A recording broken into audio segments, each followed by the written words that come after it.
Il y a des morts. Il y a énormément de morts. Et toutes les personnes qui se lèvent, comme les Lumumba ou les autres, pour s'interposer, ils sont trahis par leurs propres frères. La solution.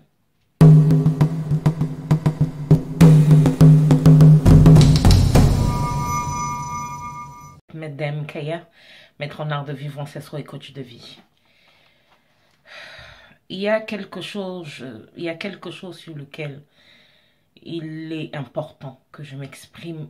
J'aimerais qu'on parle aujourd'hui des croyances qu'il y a chez certains Africains qui font que on risque de continuer à s'enliser et on ne va pas s'en sortir parce que on croit à des vérités qui n'en sont pas.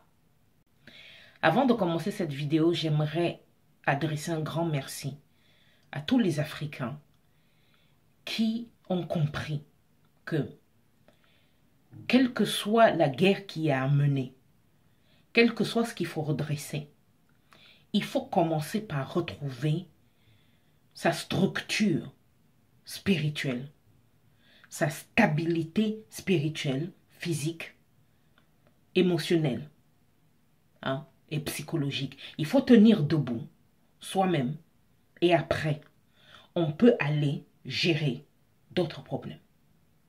Voilà, j'aimerais vous faire un grand merci. J'ai vraiment des sérieux problèmes avec certains panafricains, certains panafricanistes, mais ça sera l'objet d'une autre vidéo.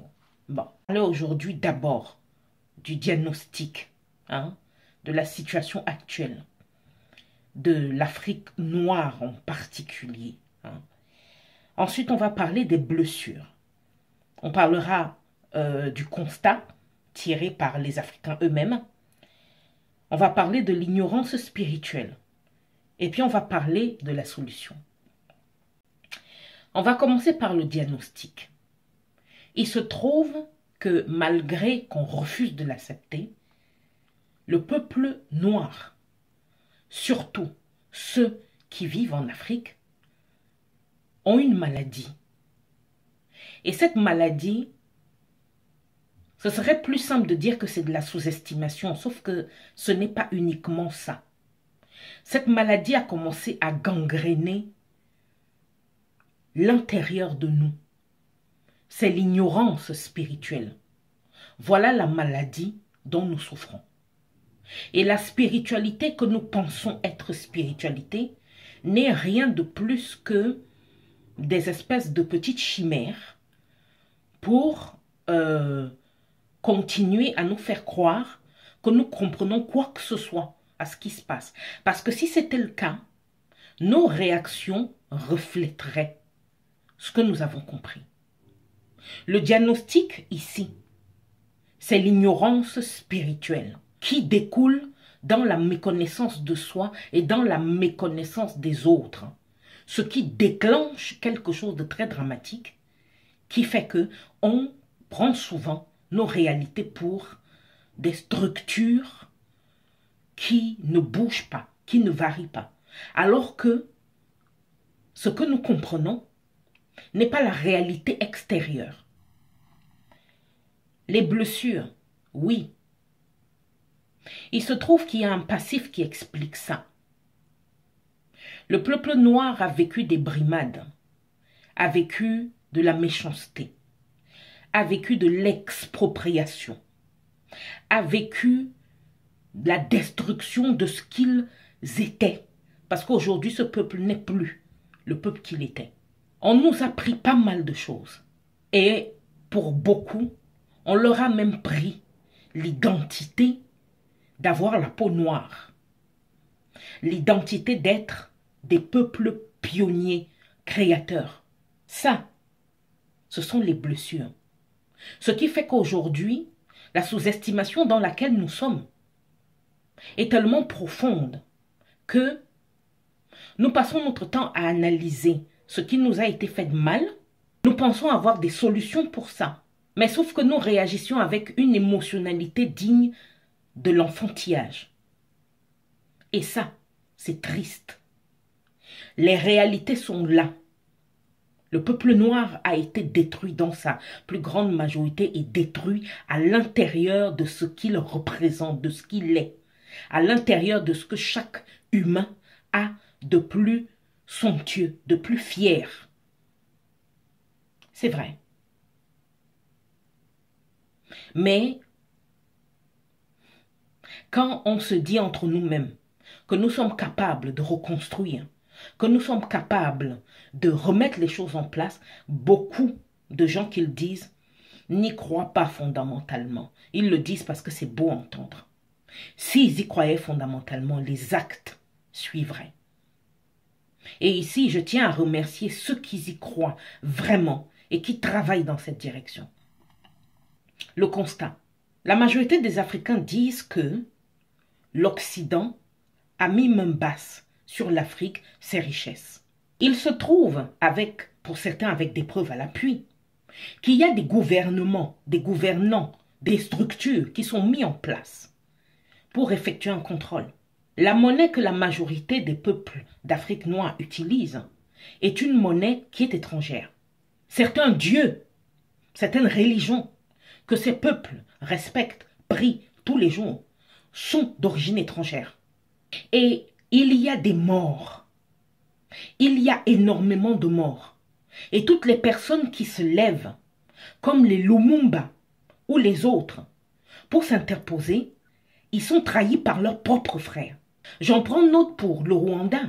On peut dire ce qu'on veut, on peut dire qu'il y a eu une manipulation, on peut dire que la France a intervenu, on peut dire que les États-Unis et que sais-je. Mais quand vous prenez la matière contre votre frère et que vous blessez une fois, le sang jaillit et que vous continuez, dites-moi, quel que soit ce qu'on vous a promis, l'argent que vous allez avoir, le pouvoir que vous allez retrouver, vous pensez que vous continuez à asséner des coups de machette, à violer des enfants, à brûler des endroits?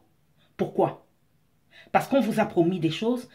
Il faut faire face à la réalité. Parce que quelque part en vous, il y a l'envie de faire mal. La faute n'est pas uniquement imputée à ceux qui vous ont payé pour, qui vous manipulent pour. Et quelle manipulation pourrait prendre chez quelqu'un qui a conscience que tuer son frère, exproprier son frère, voler les biens de son frère, c'est à long terme aller à sa propre destruction. Quand on est conscient, on préfère mourir plutôt que de faire quelque chose qui va détruire toute notre descendance et qui va empêcher notre destinée de s'accomplir plus tard. Mais beaucoup ont fait le choix de trahir leurs propres frères. Les endroits comme le Congo, le Cameroun, l'Afrique du Sud et même ailleurs, en Afrique noire, sont remplis de richesses. Mais d'après votre propre constat que vous faites tous les jours, il y a des puissances qui ont pour but d'avoir tout cela. Ça, c'est le constat que vous avez fait. Ils sont prêts à tout. Maintenant, rentrons dans l'ignorance spirituelle. L'ignorance spirituelle, comme Sun Tzu disait, est la pire chose qui puisse arriver à un peuple. Pourquoi? Parce que quand vous voyez quelqu'un qui est capable de déployer autant d'efforts contre vous, on ne pose pas des actes inconscients comme le fait de brûler la gare de Lyon ou de faire des petits mouvements qui ne vont aller nulle part. Parce que chaque pion, comme dans un jeu de Go, chaque pion que vous allez déplacer, la personne en face va répliquer. Et avec une violence, comme on dit, à quoi ça sert d'être un petit moustique et d'aller essayer de piquer un éléphant? Non. Par contre, Sun Tzu dit qu'il y a 3 choses importantes. La première chose, tu dois te connaître. Tu dois tellement bien te connaître que la personne en face de toi ne peut utiliser aucune faille à l'intérieur de toi, ni émotionnelle, ni physique, ni spirituelle. Et aucune faille autour de ceux des gens qui sont proches de toi. 2, tu dois connaître l'ennemi en face de toi. Tu dois savoir qui il est. Tu dois savoir ce qu'il est prêt à mettre sur la table juste pour avoir ce qu'il veut. Tu dois savoir quels sont ses points faibles. Quelles sont ses failles? Et il ne doit aucunement te connaître mieux que toi-même tu te connais. Troisièmement, une guerre ne se gagne jamais sur le champ de bataille. Elle se gagne avant. Et d'ailleurs, les meilleurs stratèges ont toujours des indicateurs à l'intérieur de la communauté des personnes qui veulent attaquer. On gagne une guerre avant que celle-ci ne commence. On ne la gagne pas pendant. Alors, cette ignorance spirituelle fait que vous réagissez émotionnellement, bêtement comme des enfants. D'autres d'entre vous commencent à comprendre qu'il ne faut pas réagir inconsciemment. Vous devez apprendre à vous calmer, à comprendre que vous n'avez pas les mêmes moyens que ces personnes qui vous attaquent. Apprendre à comprendre qu'ils vous connaissent. En tout cas, ils connaissent ce qu'ils ont créé. Les êtres défaitistes et détruits qu'ils ont fait. Par contre, le fait de se calmer, de comprendre qu'il y a des endroits stratégiques à attaquer, de comprendre qu'il faut veiller à ce que quand on commence à défendre une cause comme celle de l'Afrique noire, il faut éviter de s'entourer par des gens en qui on ne peut pas faire confiance parce qu'ils ne se connaissent pas. Vous devez être aussi dur avec eux que vous l'êtes avec vous-même. Ils doivent être un seul homme comme vous. Vous devez être sûr que vos croyances spirituelles sont les mêmes que les leurs. Mais si vous n'en êtes pas sûr, n'engagez pas de guerre. Et les mouvements émotionnels, comme brûler, utiliser la violence verbale, physique, user d'insultes, ça montre juste à l'adversaire que vous êtes faible et que il a raison de se dire que vous ne pouvez rien faire. Il sait quel mot, quelle chose, quel patrimoine chez vous attaquer. Brûler une ambassade ou une ambassade. Tuer l'un de vos leaders. Kadhafi par exemple. Et il sait que vous n'êtes pas ensemble pour un sou. Il sait qu'il suffit de proposer certaines choses. Et il aura tous les plans, il aura tout.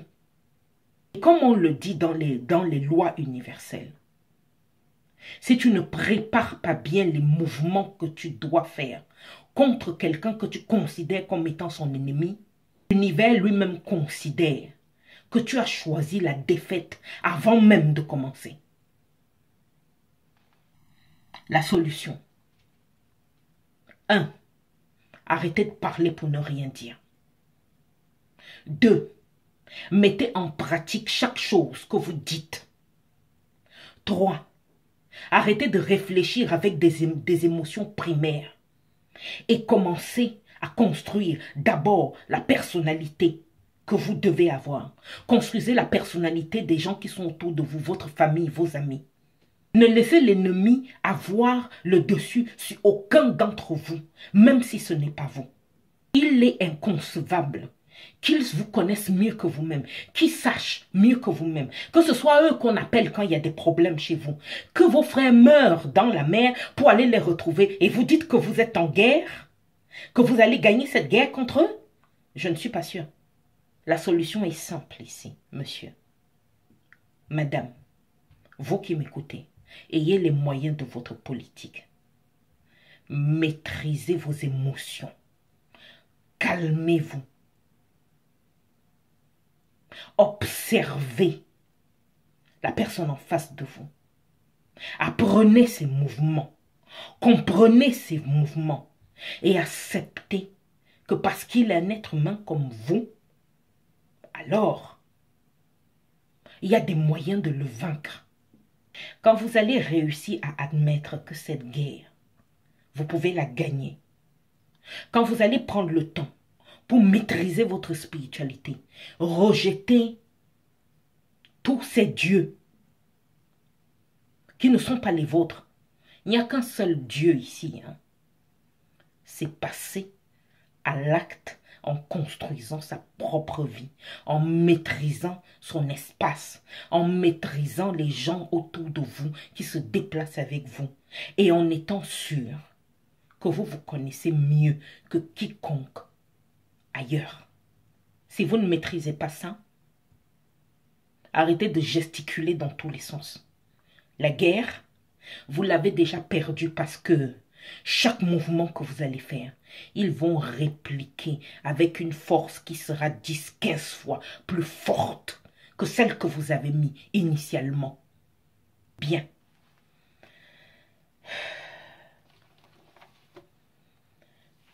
C'était Madame Kaya, maître en art de vivre, ancestro et coach de vie.